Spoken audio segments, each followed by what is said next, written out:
안녕하십니까. 거꾸로 투자하는 쇼킹 부동산입니다. 지금 반드시 알아야 하는 현재 부동산 시장 상황이 있습니다. 아니, 자산 시장의 상황, 중대한 변화가 일어나고 있거든요. 과연 부동산은 어떻게 될까요? 자, 영상 전에 구독과 알람 설정은 필수입니다. 자, 2024년 수도권 아파트 시장은 변화가 시작됐어요. 1월부터 아파트 거래량이 증가했죠. 자, 이렇게 증가한 아파트 거래량 2월도 유사할 것으로 예상이 됩니다. 왜냐면은 2월 달에 거래량이 적지는 않은데 일단 영업일 수 자체도 적고요. 설날도 포함이 돼 있었어요. 그거 감안하면 이제부터 3월부터는 좀 살펴볼 필요가 있다는 거죠. 자, 근데 언론 기사를 보면 참 한심한 게 많아요. 자, 한 기사 볼게요. 2월 서울 아파트 거래량 다시 축소, 상승 거래 비중은 증가. 자, 아시다시피 실거래 신고 기한은 30일 이내입니다. 계약일로부터. 그래서 2월달 계약 건수의 정확한 파악은요, 3월 말 되어야 가능한데 벌써부터 뭐 거래량이 줄어들었니 이런 얘기가 나와요. 근데 제가 조사한 거 보면은 거의 2월달, 1월달과 유사하게 흘러갈 거다 이렇게 생각을 합니다. 3월 이후에는 어떻게 될까요? 요즘 유튜브 대세는요, 4월 이후 약세, 4월 이후 폭락 이런 이야기가 많이 있더라고요. 근데 솔직히 누구 전망이 맞을지는 아무도 몰라요. 한 sap도 모르는 게 인생이잖아요. 근데 저는 이렇게 어떻게 될지 모를 때, 3월에도 사람들이 집을 열심히 살지 안 살지 모를 때 은행채 금리를 봅니다. 자, 현재 은행채 금리 볼까요? 1년물 기준으로 3.65%네요. 그래서 지금 5대 은행 중 4대 은행의 정기예금 금리 1년물이 최고 금리가 3.55% 이하입니다. 농협만 유일하게 3.65%를 제공하고 있어요. 그리고 요즘 주택담보대출의 가장 기본적인 금리에 포함되는 5년물 은행채 금리는요, 3.77%입니다. 얘가 2월 14일 날 3.95%까지 갔다가 지금 계속 낮아지고 있어요. 미래는 그 누구도 모르지만 이 정도 시장 금리에 사람들이 어떻게 움직이더라 제 나름대로 기준이 있거든요. 그러니까 사람들이 집을 안 살 때는 작년 10월 약세장 같은 때 있잖아요. 이때는 대출금리가 4.4였어요. 확실히 안 사더라고요. 근데 현재는 3.7에서 3.8% 수준이거든요. 작년 이맘때 이 정도 금리였을 때 어느 정도 수요가 붙었다? 서울 아파트 거래량 3,000건대에서 3,800건 사이가, 그리고 경기도 아파트 거래량 8,000건에서 9,000건 정도가 거래가 됐더라. 게다가 겨울 입주 물량도 4월부터는 그 영향이 줄어들거든요. 지금 강남 상구에 여전히 전세 가격이 반등하지 못하고 좀 약세가 나타나는데, 그 핵심 지역인 한 곳인 개포 지역 입주 물량도 4월부터는 전세 시장에 주는 영향이 줄어들 거라고 본다는 거죠. 자, 요즘 부동산 시장의 핵심 변수가 된 5년물 금융채 금리에 영향을 주는 요인, 저희가 예전에 한번 말씀드렸는 거 있죠. 국내 요인이 한 50%가 되고 미국 국채 금리가 한 50% 차지하는 것 같다. 근데 지금 연준에서 6월 금리 인하 기대감이 계속 커지고 있고, 지금 대한민국도 하반기 땐 낮출 것이다. 전문가마다 어떤 사람은 2차례, 어떤 사람은 3차례까지 낮춘다고 이야기를 하고 있죠. 이런 기대감이 지금 채권 금리에 반영이 돼 있는 겁니다.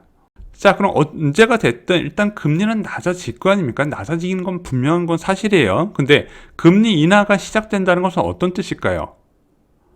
위험자산 선호 현상이 커지는 거라고 말씀드렸습니다. 더 많은 사람들이 대출을 받아 투자에 나설 것이다. 근데 저희가 지난 1월 영상에서 말씀드렸죠? 대출 증가는 화폐 가치 하락을 의미하더라.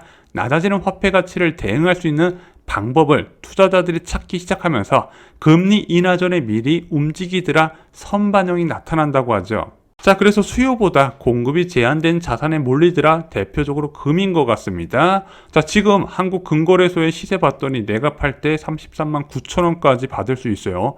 많이 올라갔네요. 전 20만 원대 후반인 줄 알았더니 벌써 이만큼 올라갔다는 겁니다. 자, 미국 증시 역시 사상 최고치를 계속 갈아치우고 있습니다. 끝없이 날아가는 미국 주식 S&P가 5,000포인트를 넘어섰죠. 아니, 미국 주식이 수요보다 공급이 제한되나? 얘가 한정자산인가?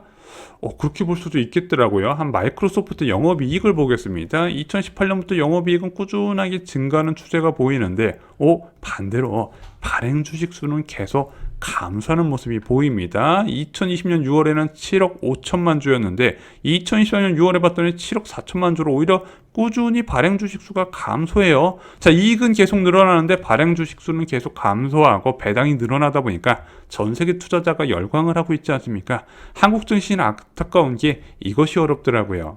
자, 요즘 비트코인은 어떨까요? 와, 비트코인 한 개당 9천만 원이 넘어섰습니다. 뭐 비트코인도 반감기 이슈가 있죠. 그래서 이제 예전에는 뭐 화폐 가치가 떨어진다 그러면 금을 많이 샀는데 요즘은 금보다도 비트코인이 더 먼저 반영을 하는 것 같습니다.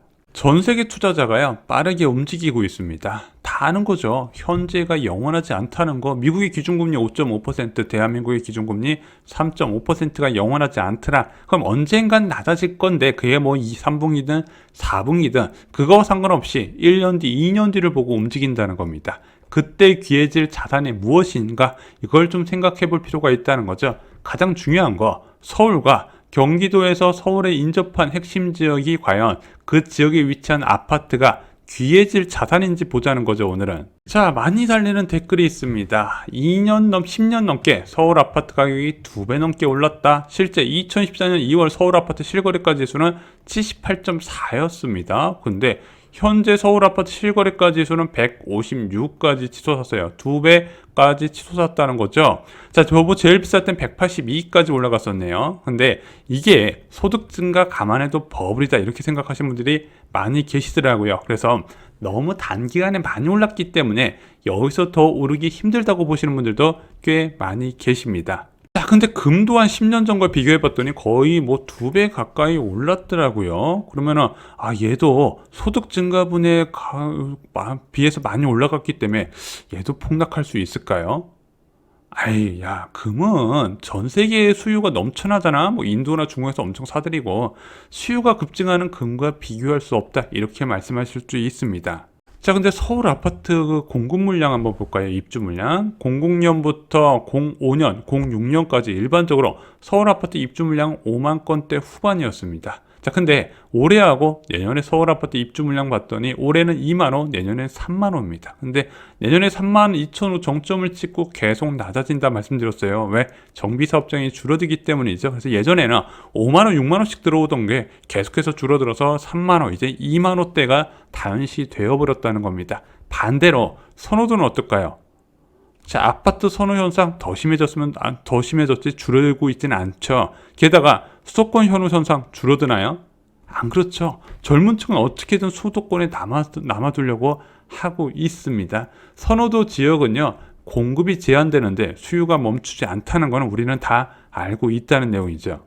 여러분이 네이버 부동산 지수를 한번 보시기 바랍니다. 딱 들어가면 엄청 많은 매물들이 보이죠. 자, 여기서 필터를 이용해서 500세대 이상 아파트가 얼마나 되는지 한번 체크를 해 보시기 바랍니다. 그리고 이들 아파트 중에서 주요 업무 지구에 출퇴근이 용이하면서 자녀를 키울 수 있는 환경, 뭐 예를 들어 학원의 주변에 많이 있는 곳이 얼마나 있나 한번 서울과 서울 인접 수도권에서 찾아보시기 바랍니다.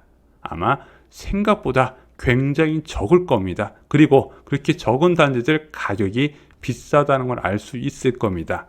자, 그래서 부동산 가격을 전망할 때 가장 중요한 거 바로 토지의 4가지 자연적 특성 중 하나인 부증성입니다. 토지의 면적을 물리적으로 증가시킬 수 없다는 거죠. 우리가 선호도 높은 지역의 땅덩이를 늘릴 수가 없다는 겁니다. 아니, 땅덩이를 늘릴 수 없으면 아파트를 늘리면 되지, 그 아파트를 늘리는 것을 우리는 재개발 사업이라고 그러고 일반적으로 15년에서 20년 정도 걸린다는 거죠. 자, 아파트 값이 2배 이상 뛰었으니까 폭락할 만 남았을까? 그거에 대해서 생각해 볼 필요가 있습니다. 자, 2013년 12월에 광의 통화는 1929조 원이었습니다. 현재 M2 통화량 광의 통화는요 3,925조 원입니다. 무려 2배 넘게 증가를 했다는 거죠. 아파트 값만 2배 뛴 게 아니라 시중에 있는 화폐량도 그만큼 2배 가까이 증가를 했다는 겁니다. 이게 대한민국만의 문제일까요? 다른 나라의 통화량 증가와 주택지수 변화도 같이 한번 다음 영상에서 체크를 드리겠습니다. 자, 이 막대하게 쌓여있는 돈이 어디로 갈까요? 현재 5대 은행의 요구불 잔액은 614조 원입니다. 5대 은행의 정기예금 잔액은 886조 원입니다. 이게 이례적으로 많은 것이라고 한국은행 발표를 통해서 말씀드렸죠.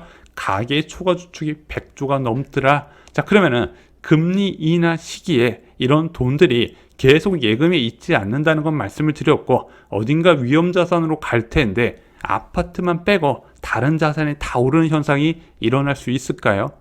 그것도 한번 생각해 볼 필요가 있는 것 같습니다. 자, 오늘 영상 결론 말씀드리겠습니다. 현재 낮아진 은행채 금리 영향으로 부동산 시장은 작년과 유사한 분위기를 예상할 수 있습니다. 자, 금리 인하 기대감이 커지면서 비트코인과 금, 미국 주식 등이 상승세를 이어가고 있죠. 자, 금리 인하 시기에 선호 높은 자산의 수요가 증가할 것이다. 그리고 수도권 핵심지 아파트는 공급이 제한된 선호 높은 자산에 포함된다. 다시 한번 말씀을 드립니다. 금리 인하 시기에 부동산은 어떻게 될까요? 상승, 보합, 하락. 자, 여러분들의 솔직한 의견을 댓글로 알려주시면 저한테 큰 도움이 될 것 같습니다. 다른 분의 의견도 존중 부탁드리겠습니다. 자, 요즘 금을 비롯한 각종 자산들이 금리 인하 기대감에 빠르게 올라가고 있습니다. 앞으로 부동산 시장이 어떻게 될 것인지 현재 상황과 그리고 앞으로의 상황을 좀 전망하는 영상을 만들었습니다. 오늘 영상이 도움이 되셨나요? 도움이 되셨다면요, 좋아요와 그 다음에 주변 분들께 공유 꼭 부탁드립니다. 감사합니다.